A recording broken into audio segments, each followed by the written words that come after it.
Soi-disant, tous les pays du monde font des efforts pour, remplacer le charbon, le pétrole par l'éolienne, par l'éolienne, par le quoi? C'est les panneaux solaires, voire le nucléaire surtout et voilà, donc on est content, surtout les Chinois. On dit: «Les Chinois, c'est magnifique». On voit des collines, chinoises, heu, tapissées de panneaux solaires et là, je lis un truc dans le Télégramme aujourd'hui, à propos du charbon. La consommation mondiale de charbon devrait marquer un nouveau record en 2025, mais elle se stabilise et devrait même amorcer un léger repli d'ici 2030 sous l'effet de la concurrence d'autres sources d'électricité, anticipe l'Agence internationale de l'énergie.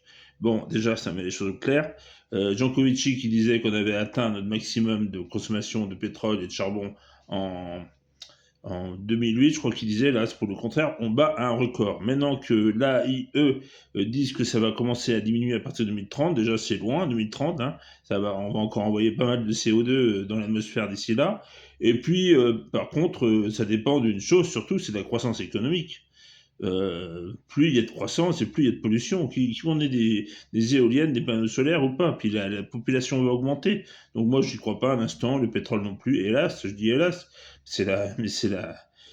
Moi, j'en suis certain. Donc on se retrouve en 2030, vous allez voir. De toute façon, ils n'arrêtent pas de reporter en 2010, 2020, etc., etc. Enfin bon, de toute façon, avec les accords de Paris, il fallait arriver à zéro carbone. On en est loin, hein, franchement.